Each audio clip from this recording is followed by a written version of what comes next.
이 책을 아시는지 모르겠어요. 내가 원하는 삶을 살았더라면 이라는 책이 있습니다. 브로니 웨어라는 작가의 책인데요. 내가 원하는 삶을 살았더라면. 네.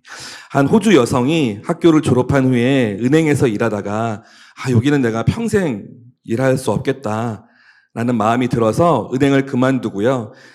자신의 꿈을 찾기 위해서 호주에서 영국으로 여행을 떠납니다. 영국에 있는 동안 영국에서의 그 생활비를 벌기 위해서 시작한 일이 호스피스 일이었다고 해요. 죽음을 앞둔 할머니, 할아버지들을 간호하는 일이죠. 그리고 다시 호주에 돌아왔대요. 일을 다 마치고. 틈틈이 호주에서도 그 어르신들을 돌보는 일을 했답니다. 그런데 이 자매님이 얼마나 부침성이 좋고 사람을 편하게 대하는지 살 수 있는 날들이 얼마 남지 않은 영국에서의 그 노인분들, 그리고 호주에서의 노인분들이 묻지도 않았는데 이 자매만 가면 그동안 살았던 이야기들을 다 이렇게 하나하나 풀어 놓으시더래요. 그래서 이 자매가 들었던 그 많은 내용들을 조금씩 요약해서 정리를 해보았답니다. 그런데 똑같은 이야기들이 반복된다는 걸 깨닫게 되었대요. 많은 어르신들의 이야기를 들었는데 정리를 해보니까 어르신들의 그 과거를 회상하면서 하시는 말들이 공통되는 점들이 있더라. 그걸 찾게 된 거죠. 그래서 가장 많이 들은 5가지 후회, 그리고 거기에 얽힌 에피소드를 엮어서 낸 책이 바로 내가 원하는 삶을 살았더라면 이라는 책이래요. 몇 년 된 책인데요. 베스트셀러였습니다. 그 책, 내가 원하는 삶을 살았더라면 이 책에 죽기 전에 가장 많이 하는 후회 5가지라는 게 나오는데요. 다음과 같습니다. 첫 번째, 나는 내 자신에게 정직하지 못했다.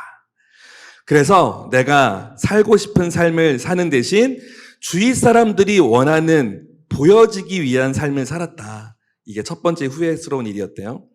두 번째, 그렇게 열심히 일할 필요가 없었다. 네. 대신에 사랑하는 사람과 더 시간을 보냈어야 했다.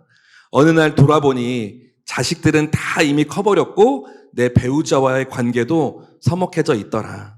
사랑하는 사람과 더 많은 시간을 보냈어야 했다. 세 번째, 내 감정을 주위에 솔직하게 표현하며 살지 못했다. 이게 세 번째 후회스러운 일이었대요. 내 속마음을 툭 터놓을 용기가 없어서 순간순간 감정을 꼭꼭 누르며 살다가 마음의 병까지 얻는 분도 있었다는 거예요.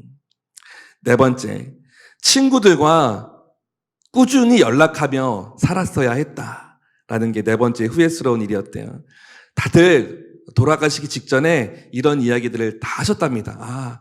내 친구 누구누구 한번 만나봤으면 좋겠다. 내 친구 누구누구 목소리 한번 들어봤으면 좋겠다. 자, 마지막 5번째. 나에게 더 많은 행복을 허락했어야 했다. 라는 것이 마지막 후회하는 일이었대요. 훨씬 더 행복하게 살 수 있었는데, 훨씬 더 기쁘게 살 수 있었는데, 어떤 두려움이나 변화에 대한 조심성 때문에 변화를 선택하지 못했고, 남들과 다르면 안 된다는 생각에 다른 사람들과 비슷하고 똑같은 일상을 그저 반복했다고 해요.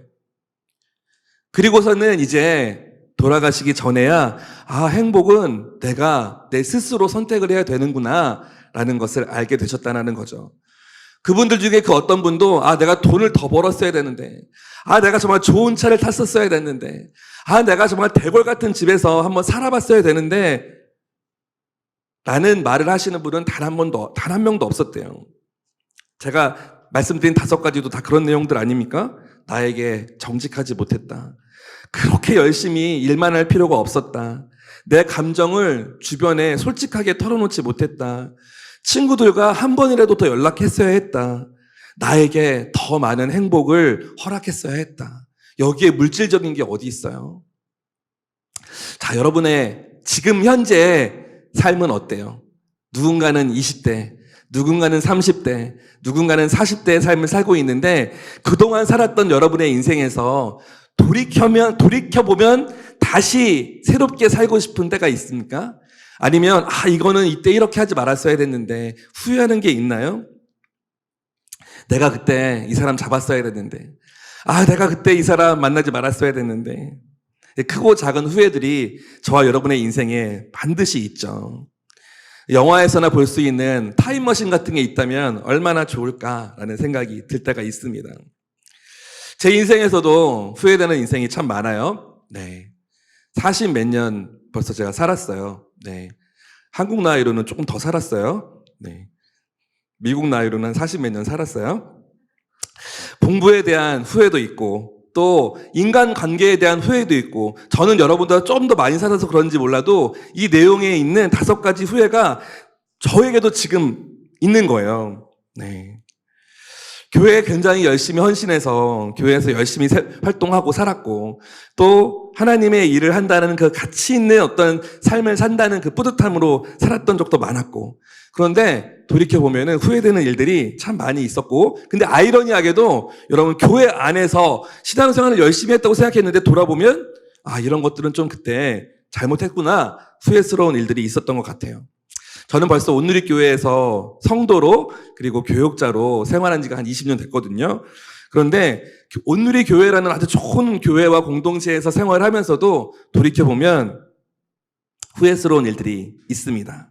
온누리교회 와서 예배가 어떤 건지 배우고, 또 공동체가 얼마나 좋은 건지도 알게 되고, 성령 체험도 하고, 선교에 대한 꿈도 꾸고, 더 좋은 예배를 추구하게 되고, 교회 안에서 형제 자매들 만나고 또 제자들을 키우고 하는 일들이 얼마나 뿌듯하고 뜻깊은 일인가를 경험했지만, 여전히 내 마음 가운데 남아있는 후회스러운 일들이 있어요.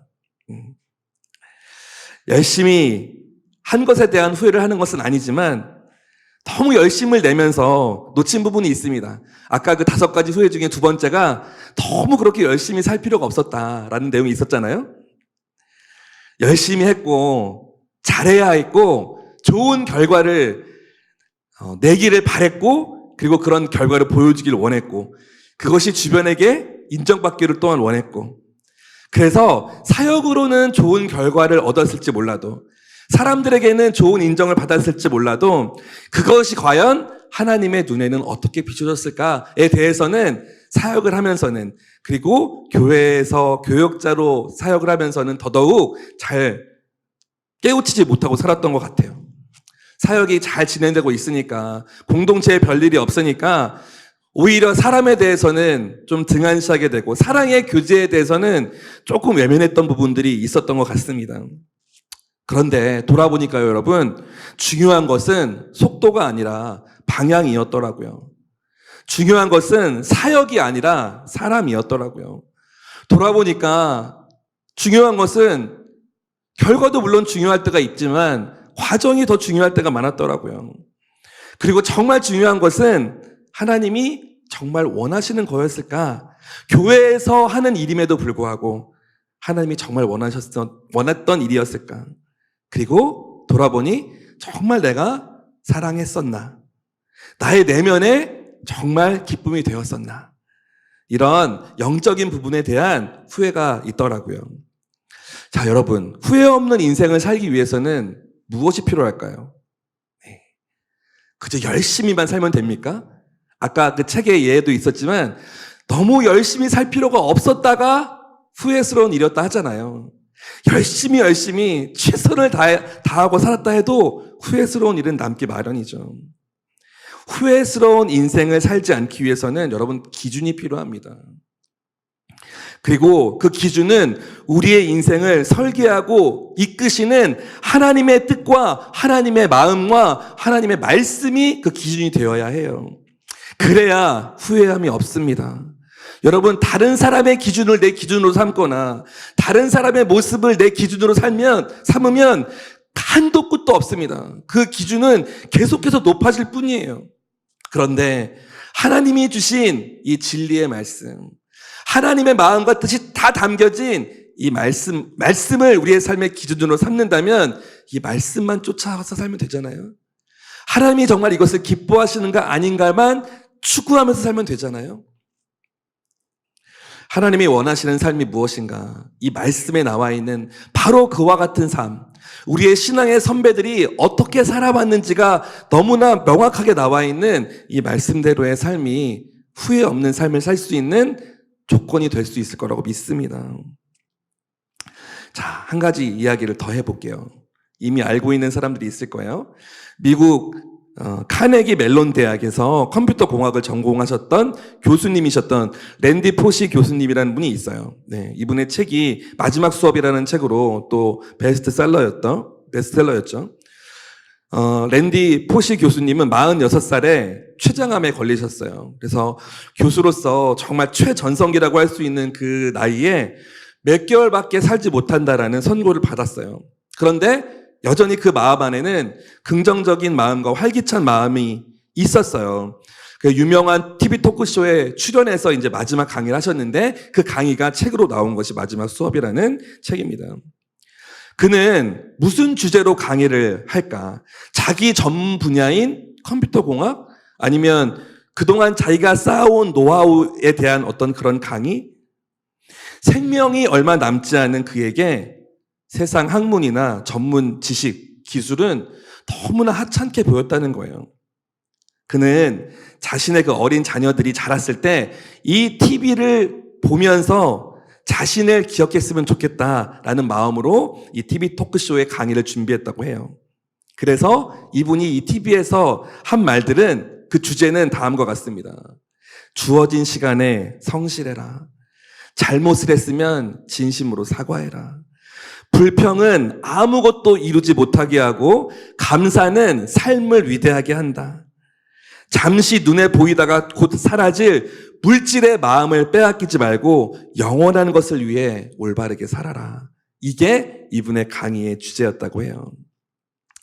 여러분, 정말 소중한 것은 누구 눈에나 다 띌 수 있도록 막 지천에 그렇게 나뒹굴지 않습니다. 하나님은 그것이 악한 사람들에게, 악한 자들에게 함부로 짓밟히지 않도록 적당한 깊이에 묻어 놓으셨대요. 정말 진정한 가치가 있고 귀한 것들은요. 그리고 간절함으로 우리 인생에 정말 귀한 것이 무엇입니까? 라고 찾는 사람에게만 그것을 발견할 수 있게 하셨대요.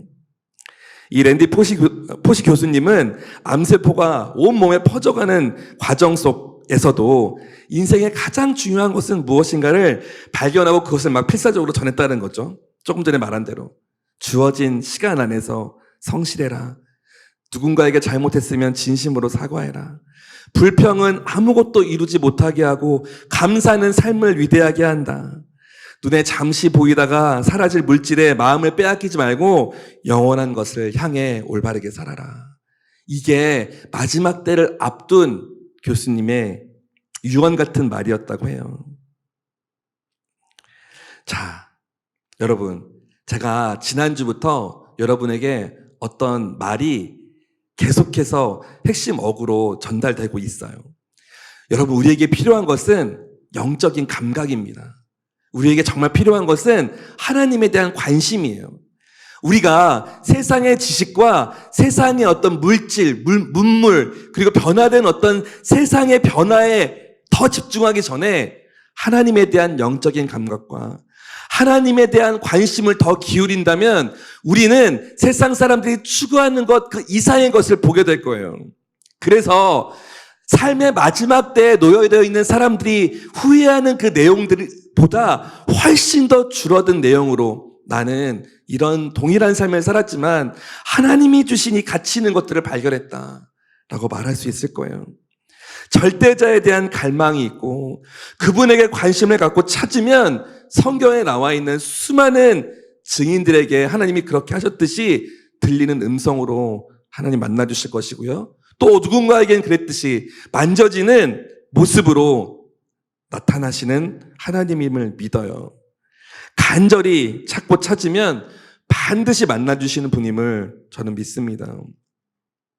하나님을 하나님이라는 존재 그 자체로 깨닫고 깨우치고 기뻐했던 한 사람, 오늘 시편 27편을 직접 고백한 바로 그 다윗.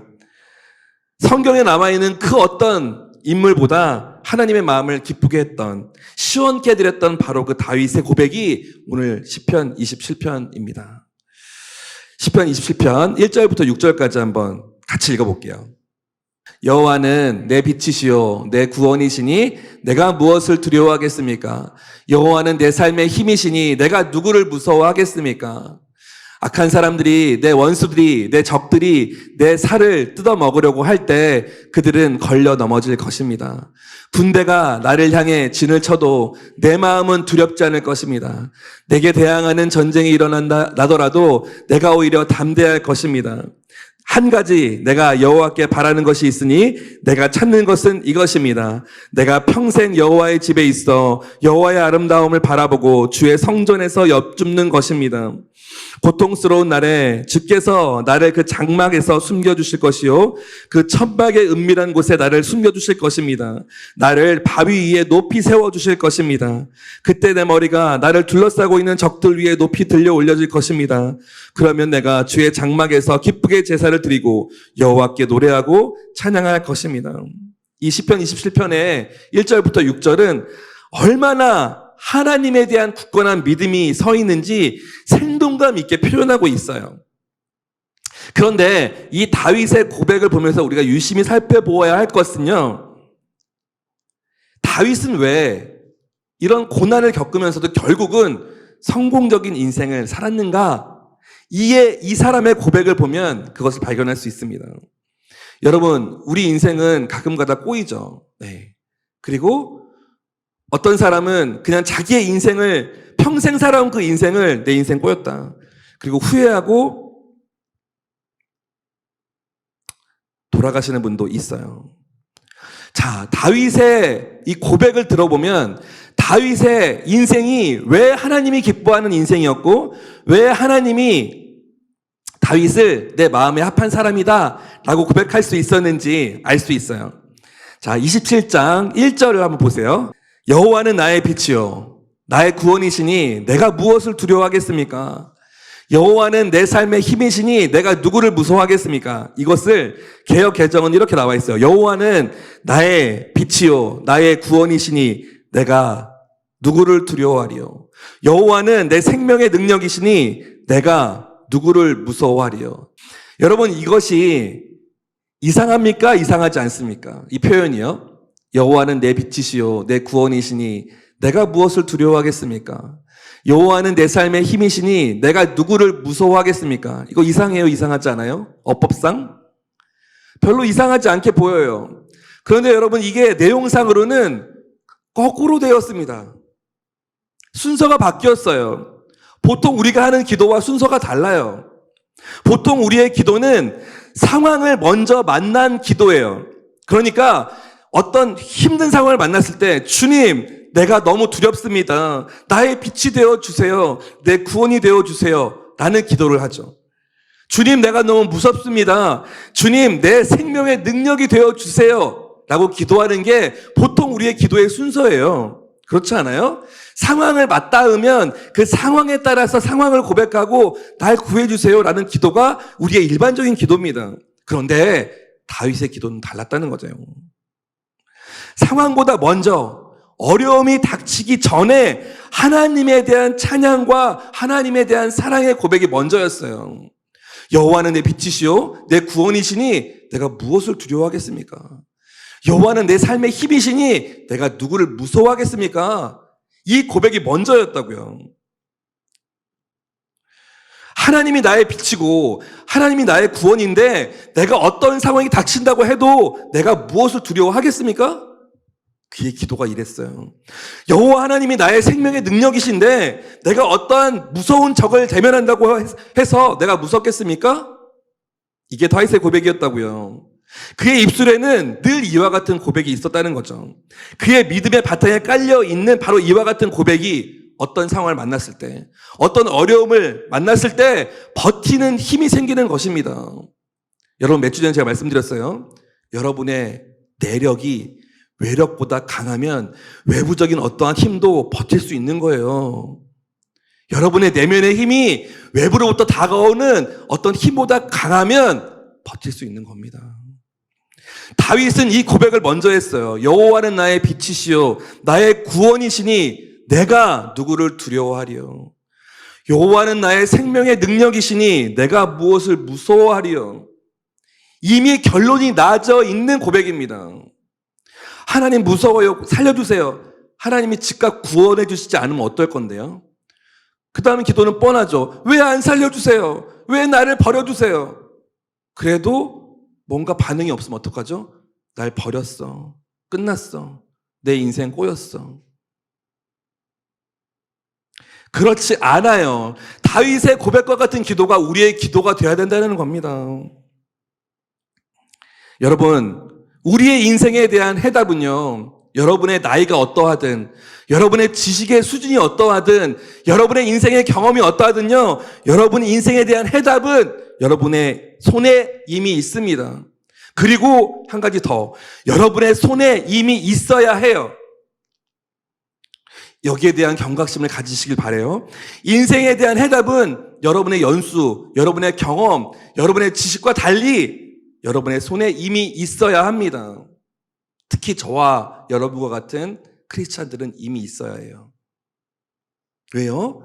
하나님이 우리에게 주신 이 성경이 저와 여러분에게 있기 때문이죠. 어떤 상황이나 어떤 문제를 만나기 전에요, 여러분 먼저 하나님을 먼저 만났어야 했어요. 하나님이 먼저 여러분과 제 안에 동행하고 계셨어야 했어요.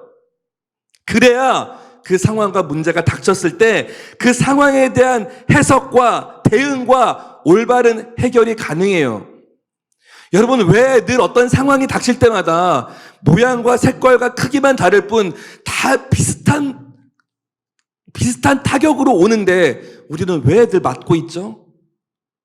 왜 늘 좌절하죠? 왜 늘 무릎 꿇죠?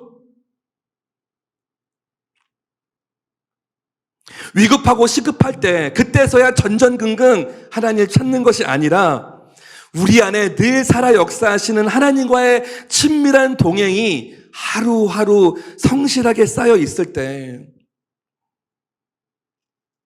언제 어떻게 어떤 크기로 어떤 색깔로 닥칠지 모를 위험과 공격에 의연하게 대처할 수 있는 거예요.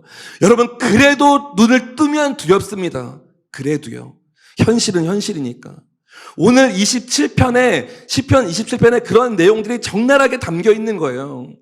1절에 이렇게 얘기하고도 뒤에 7절 보면 두려움을 또 얘기해요. 우리는 그렇습니다. 어쩔 수 없는 존재예요. 현실에 닥치는 두려움에. 하지만 내 마음에 어떠한 태도가 준비되어 있는가? 내 안에 하나님이 나와 함께하고 계시는가? 동행의 훈련과 연습이 되고 있는가에 따라서는 천차만별입니다. 그래서 여러분에게 권면하고 싶은 건 열심히 하루하루 성실한 최선으로 살아가는 것 너무 좋아요. 너무 필요해요. 그런데 우리의 미래에 닥칠지 모를 어떤 위험의 시간들에 대해서 대비하고 있는 것도 너무 필요합니다. 그 대비는 무엇으로 해야 되는가? 바로 하나님의 임재, 하나님과 함께함을 날마다 갈망해야 된다는 거예요. 그리고 우리의 고백이 바로 이러해야 합니다. 여호와는 나의 빛이요 나의 구원이시니 내가 누구를 두려워하리요? 여호와는 내 생명의 능력이시니 내가 무엇을 두려워하리요? 이게 다윗의 고백이 될 뿐만 아니라 저와 여러분의 고백이 되어야 된다는 거죠. 여러분, 우리가 급할 때 대비해서 그런 거 다 준비해가지고 친구 사귀는 사람이 누가 있습니까? 그런 이유로 사람을 사귀어 놓지는 않지만 정말 위급하고 정말 나에게 어떤 도움이 필요할 때 도움을 줄 수 있는 친구 막 찾게 되잖아요.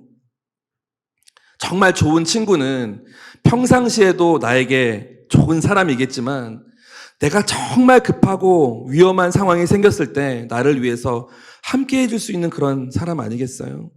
그런데 평소에 그런 관계를 잘 맺어놓지 않으면 정말 누군가가 너무너무 필요할 때 그 모든 일을 결국 우리는 혼자 해결해야 되지 않습니까? 여러분, 좋은 사람과 좋은 친구들과 좋은 관계를 잘 맺어놓으시길 바라요. 그리고 그곳이 바로 우리 다윗 공동체가 되길 바랍니다. 네. 지금은 그냥 친구라는 이름으로 그리고 그냥 형, 누나, 오빠 라는 이름으로 내 곁에 있는 누군가가 언젠가는 나에게 은인이 되어줄 수 있는 사람이에요. 그리고 여러분도 그들에게 정말 좋은 친구가 되어주세요. 자, 이 옆에 사람들에게 이렇게 고백하겠습니다. 당신은 나에게 은인이 되어줄 사람입니다. 네. 네. 좋은 관계를 잘 맺어 놓으십시오. 옆에 있는 여러분의 그 친구, 동생, 오빠, 형, 누나, 이들이 여러분에게 친구 이상의 은인이 되어줄 사람이라니까요. 하나님과의 관계도 마찬가지입니다. 여러분, 평상시에는 하나님과 어떠한 교제도 맺지 않고 정말 그렇게 살다가 너무 다급할 때만, 필요할 때만 하나님 찾는다면 그거 정말 민망한 일 아니에요? 평상시에는 아무런 관계 맺지 않다가 나한테 필요할 때 갑자기 전화해가지고 도와달라는 사람 있잖아요. 그럼 그거 얼마나 서로 민망한 일입니까?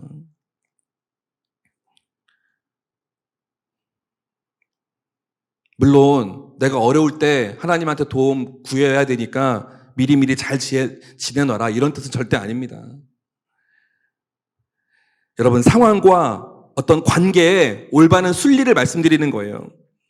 내 인생의 가장 우선순위에 놓아야 될 관계의 진리를 말씀드리는 겁니다. 하나님과의 관계를 잘 정립해 놓는 것이 내 인생의 가장 우선순위에 놓아야 할 관계임을 믿습니다. 상황보다, 어려움보다 먼저 만나야 되는 것은 바로 하나님이에요. 그래야 고난과 어려움들이 견뎌지고 해석되고 이해가 되는 것입니다. 여러분, 우리가 잘 아는 욥도, 그리고 오늘 본문의 주인공인 다윗도 고난의 상황을 겪어가면서 물론 하나님을 더 깊이 알아간 것도 있을 거예요. 하지만 그들은 하나님을 먼저 알았어요. 더 깊이 하나님을 만나기를 갈망했던 사람들이에요. 하나님이 어떤 분인지를 먼저 알았고 하나님에게 자신의 믿음과 신뢰로 삶을 의탁했던 사람들입니다. 그리고 그 믿음을 굳건히 잘 지켜냈어요. 그러니까 어려움이 닥쳤을 때 이 다윗과 같은 고백이 나오는 겁니다.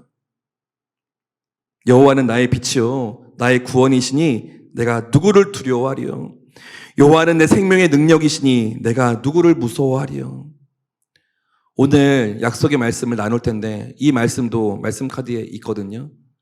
받으신 분은 정말 축복합니다. 암송하세요. 그리고 늘 읊조리세요. 여호와는 나의 빛이요 나의 구원이시니 내가 누구를 두려워하리요. 여호와는 나의 생명의 능력이시니 내가 누구를 무서워하리요. 여러분, 상황과 어려움 안에서 하나님을 찾지 마시고 하나님 안에서 상황과 어려움을 보는 것입니다. 우리는 늘 전전긍긍 시급하게 상황과 어려움 안에서 하나님을 찾죠. 아니요, 하나님 안에서 그 상황을 만나는 거예요. 그리고 우리들의 기도가 상황이 닥친 후에 그 상황을 해결하기 위한 기도로 그 기도가 이루어지지 않기를 소망해요. 진리에 대한 분명한 믿음, 하나님 나의 빛이십니다. 하나님 나의 구원이십니다. 하나님 나의 생명의 능력이십니다. 라는 그 고백이 우리 입술에 먼저 담겨 있기를 바랍니다. 다윗은 평상시에 늘 하나님께 구하는 것이 있었습니다. 여호와의 집에 거하면서 여호와의 아름다움을 바라보며 그곳에서 하나님을 사모하는 것을 구했어요. 오늘 4절입니다. 27장 27편의 4절이요. 함께 읽어보겠습니다. 시작. 한 가지 내가 여호와께 바라는 것이 있으니 내가 찾는 것은 이것입니다. 내가 평생 여호와의 집에 있어 여호와의 아름다움을 바라보고 주의 성전에서 엿줍는 것입니다. 개역개정에는 이렇게 나와 있어요. 내가 여호와께 바라는 한 가지 일 그것을 구하리니 곧 내가 내 평생에 여호와의 집에 살면서 여호와의 아름다움을 바라보며 그의 성전에서 사모하는 것이라. 여호와의 아름다움이라는 것은 무엇일까요? 우리가 하나님의 아름다움을 보길 원합니다. 이런 고백 많이 하는데요. 여호와의 아름다움이라는 것은 하나님의 선하심, 그분의 인자하심, 바로 그분의 성품을 말하는 거예요. 하나님의 아름다움을 경험하기 원합니다라는 것은 하나님의 성정, 하나님의 성품, 그것을 내가 경험하기 원합니다. 결국 하나님의 사랑 보기 원합니다. 느끼기 원합니다. 라는 말이죠. 4절에 보면 주의 성전에서 엽줍는 것입니다. 라고 되었는데요. 이 엽줍다라는 말은 개역개정에 사모하다 라고 번역이 돼 있어요. 그러니까 히브리어 원문에 보면 이 글이 해석이 결국은 똑같은 거예요. 빠카르라는 이 히브리어인데요. 묻다, 사모하다 이 두 가지 의미를 다 갖고 있습니다. 즉 묻다라는 이 행위 안에 그 대상에 대한 관심과 사랑이 전제되어 있다라는 거죠. 주의 성전에서 엽줍는다. 이 말은 주의 성전에서 사모한다. 이 내용과 같은 뜻이에요. 결국 다윗이 원하는 그 궁극적인 소망은 하나님을 더 깊이 사랑하고 하나님을 더 깊이 알아가는 것에 집중되어 있다라고 볼 수 있습니다. 하나님을 정말 사랑하는 사람이었던 것 같아요. 다윗은 하나님을 향한 그 사랑, 그리고 그 뜻, 그리고 하나님을 향한 소망이 마음 가운데 정말 가득 담겨 있었던 것 같아요. 사랑할 이유가 있어야, 그때야 사랑하는 것은 여러분 진정한 사랑이 아닙니다. 사랑할 이유가 있어야 사랑하는 것이 어떻게 진정한 사랑이 되겠어요? 사랑하기에 마땅한 존재이기에 사랑하는 것이 진정한 사랑을 대하는 태도죠. 네. 그래서 저도 여러분을 사랑하겠습니다. 다 주무셔도 여러분 사랑할게요. 사랑할 이유가 있어야 사랑하는 것이 아니라 사랑하기에 마땅한 존재이기에 사랑하는 것이 진정한 사랑이라면 여러분 사랑하겠습니다. 그리고 이러한 다윗의 마음을 하나님이 당연히 아셨죠. 그래서 이 사람 내 마음에 합한 사람이다 라는 최고의 찬사로 그를 인정해 주셨어요. 자, 오늘 27편 8절을 한번 읽어주세요. 자, 시작. 주께서 내 얼굴을 바라보아라 하실 때 내 마음이 오 여호와여 주의 얼굴을 바라보겠습니다 라고 되어 있어요. 7절도 한번 읽어볼게요. 7절. 시작. 오 여호와여 내가 부르짖을 때 들으소서. 나를 불쌍히 여기시고 응답하소서. 네, 제가 아까 드린 말씀이에요. 이미 1절에요. 여호와는 나의 빛이시오 나의 구원이시니 내가 무엇을 두려워하겠습니까? 여호와는 내 삶의 힘인데 내가 무엇을 무서워하겠습니까? 라고 해놓고서 갑자기 7절에 여호와여 나를 불쌍히 여기시고 응답하소서라고 해요. 정신이 이상해서 왔다 갔다 하는 것이 아니라 하나님만을 바라보고 하나님께 기도하고 예배하며 나아갈 때는 하나님 나의 생명의 빛이기 너무 당연하고 하나님이 나의 구원이시기 너무 당연하니까 두려움이 없어졌죠. 하나님이 영원한 내 삶의 힘이시니까 내 안에 무서워함이 없어졌어요. 그런데 눈을 뜨고 현실을 보니까 수많은 대적들이 내 눈앞에 있고 어려움과 고난의 시간이 내 앞에 닥쳐 있는 거예요. 그러니 다시 한번 여호와여 내가 부르짖을 때 나를 불쌍히 여기시고 나를 응답하소서 라고 하나님 손을 붙잡을 수밖에 없는 것입니다. 여기에 대해서 하나님이 주께서 내 얼굴을 바라보아라 라고 말씀하시는 거예요.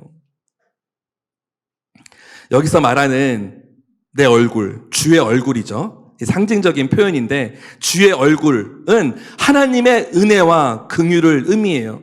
하나님의 얼굴을 구하라 이 말은 하나님의 은혜와 긍휼을 구하라 라고 해석할 수 있는 거죠. 여기에 조금 재미있는 히브리어의 비밀이 숨겨져 있는데요. 이 보다, 찾다 라는 이 단어가 여호와 하나님의 얼굴을 구하라, 영어로는 seek his face 이렇게 영어로 되어 있어요. seek, S-E-E-K, seek his face. 그런데 먼저 눈으로 무언가를 구하고 찾을 때 사용되는 히브리어는 라입니다. 무언가를 눈으로 구하면서 찾을 때 라예요.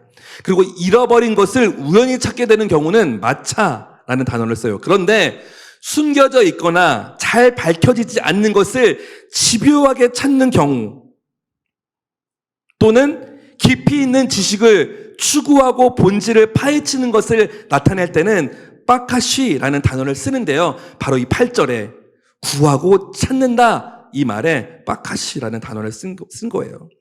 그저 단순히 보다 찾다라는 말에 라나 우연히 찾게 되는 마차 단어를 쓴 게 아니에요.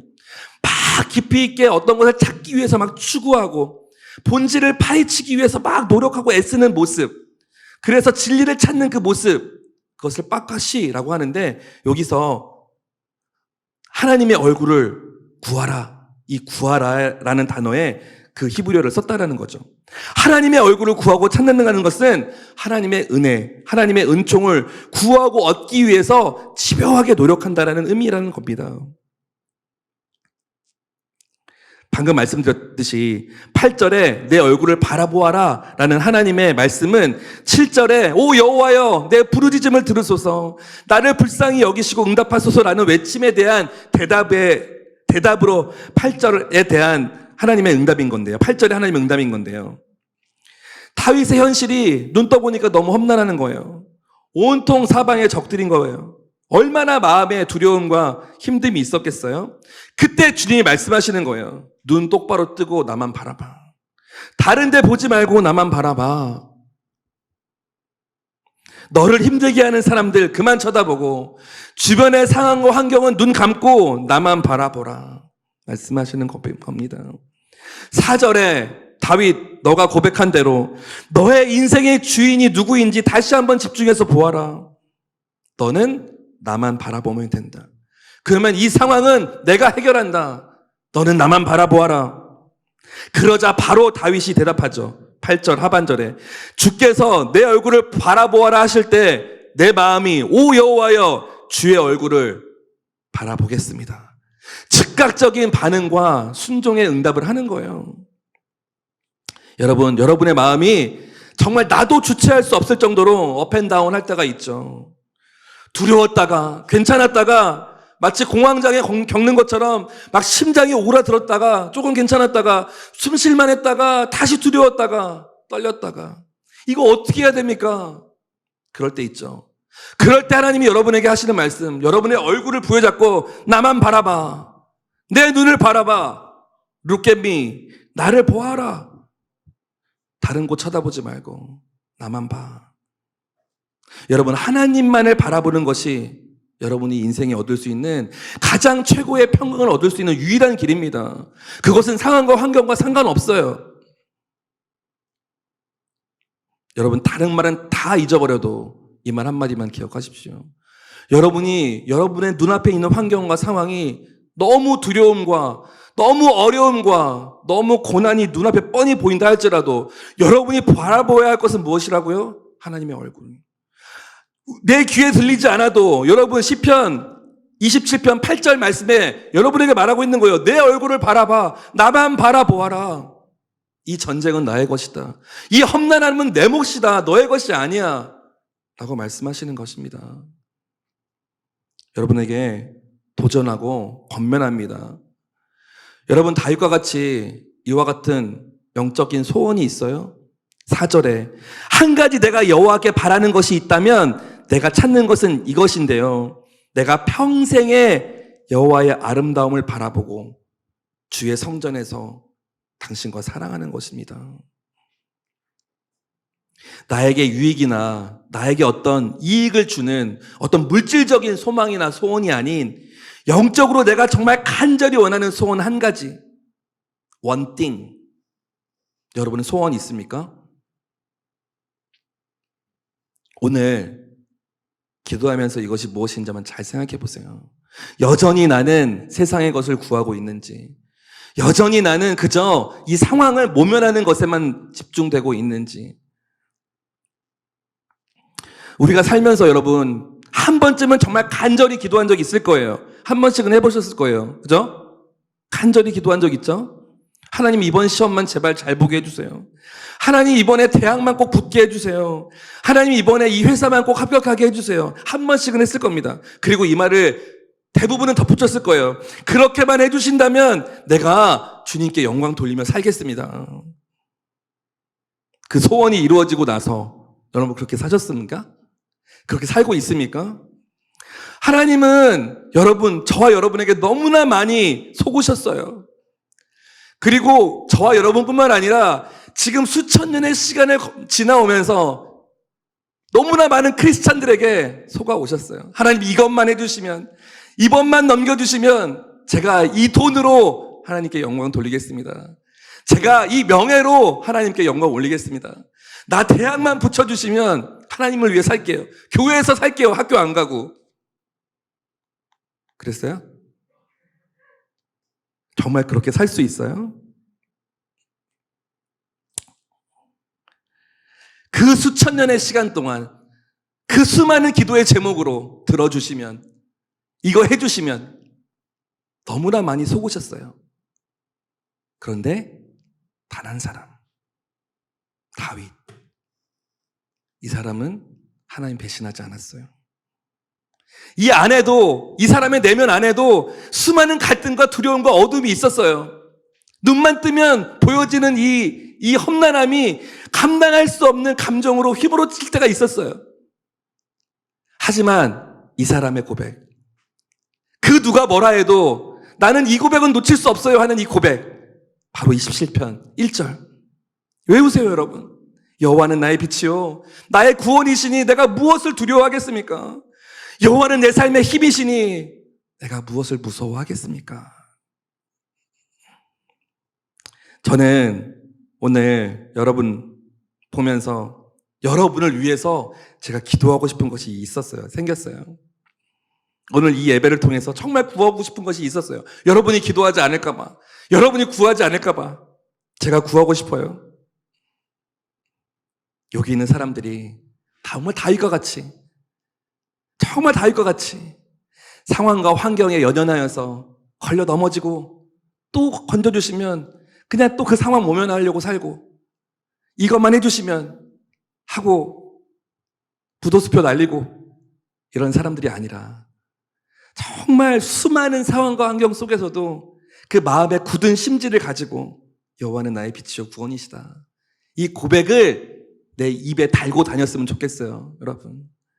여러분이 성경 지식 많지 않아도 돼요. 여러분 창세기부터 요한계시록까지 여러분 많이 몰라도 괜찮아요. 하지만 이것 단 하나, 하나님이 여러분에게 어떤 의미인지, 하나님과 여러분이 어떤 관계에 있는지는 정말 놓치면 안 됩니다. 여러분 성경을 모른다고 열등감 가질 필요 없어요. 물론 열심히 하시면 너무 좋아요. 그리고 어느 순간 하나님과의 교제가 깊어지면 막 하고 싶어져서 하게 됩니다. 그런데 그보다 먼저 하나님은 나에게 어떤 의미인가? 여러분 오늘 저와 여러분이 2022년 좀 늦었지만 약속의 말씀을 뽑을 거예요. 이 약속의 말씀을 뽑는 이 행위가 저와 여러분의 어떤 형식적인 행위가 되지 않기를 원합니다. 그러면 이걸 하는 건 아무 의미가 없고요. 그냥 어떻게 보면은 주술과 같은 행위가 될 수밖에 없어요. 그냥 뽑아서 보고, 아, 좋은 말씀이네. 아무 의미가 없습니다. 그런데 그 의미 없는 짓 같은 것을 왜 하느냐? 의미 없지 않기 때문이죠, 당연히. 사실 여러분, 그냥 여러분에게 성경 한 권씩 드리고 싶어요. 당신의 인생에 주신 약속의 말씀드립니다. 맞잖아요. 이거 맞아요. 그런데 왜 굳이 한 구절, 두 구절씩 여러분께 드리느냐? 이 말씀으로 하나님이 어떻게 역사하시는지를 보시란 말이에요. 이 성경 한 권으로 어떻게 역사하시는지는 너무 많아서 너무 헷갈리고 감당하기도 어려워요. 그런데 올해 나에게 주신 이 약속의 말씀이 나에게 어떻게 일하시는지는 확인할 수 있잖아요. 올 한 해를 지나가다 보면서.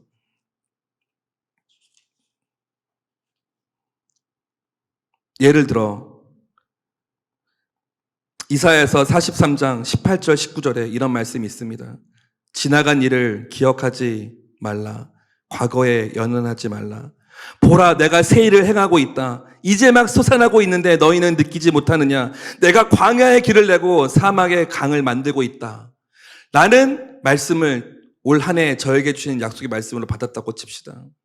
이 말씀 붙잡고 이 말씀을 기억하고 이 말씀을 입에 달고 기도하는 거예요. 그리고 2022년 12월이 되었을 때 이 약속의, 나에게 주신 약속의 말씀이 어떻게 일어났는지, 이 말씀을 가지고 하나님 어떤 일을 하셨는지, 이 말씀으로 내 인생이 어떻게 되었는지를 비교해 보는 겁니다.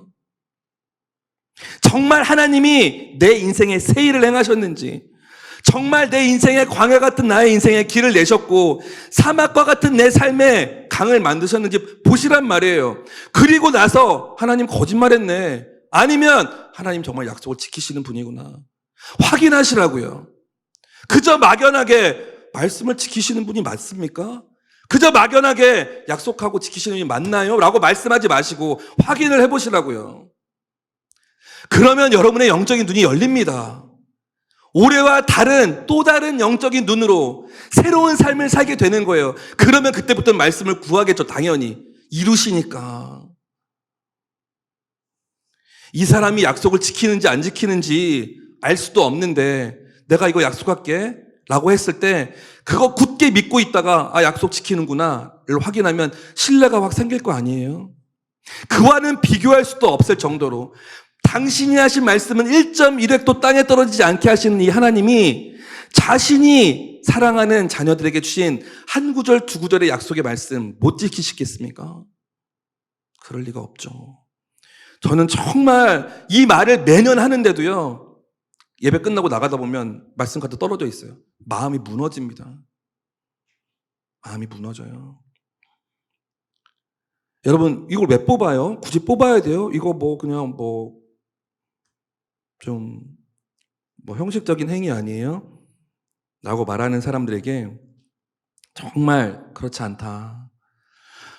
그런 사람에게는 정말 성경을 주고 싶어요. 이거 이루어지는지 안 이루어지는지 그럼 네가 네 인생 1년 보내보고 찾아봐봐. 무지막지하게 찾아볼 수 있겠죠. 너무나 많이 이루셨으니까. 이와 같은 어떤 그 이벤트가 여러분에게 그렇게 느껴진다면 성경을 그냥 보셔요, 그러면. 하지만 여러분에게 말씀에 대한 훈련을 저도 올해 또 뽑을 거예요. 몇 년 전부터 계속 그걸 하고 있고요. 그리고 매년 확인하는 거예요. 이거 이루시는구나, 이렇게. 그리고 여러분이 만약에 힘들고 어려운 일이 닥쳤을 때 약속하신 거 꺼내보는 겁니다. 나에게 약속하셨지. 이제 막 솟아나고 있는데 못 느끼겠니? 광야의 길을 내고 사막의 강을 낼 거야. 그래. 그러면 그 말씀 믿고 또 하루를 살아보는 거예요.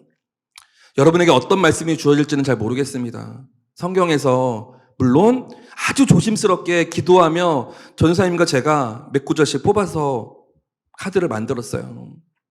어떤 말씀이 주어질지는 모르겠습니다.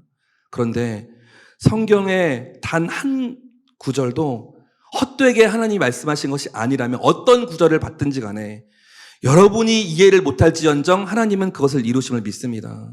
아멘. 네. 그리고 주신 그 말씀을 가지고 여러분 마음 가운데 품고 1년을 한번 살아보는 거예요. 여러분이 1년 내내 성경을 막 그냥 외울 정도로 많이 읽으시는 분이면 불필요할 수도 있겠어요. 만약에 그렇지 않다면 여러분을 꼭 뽑으세요.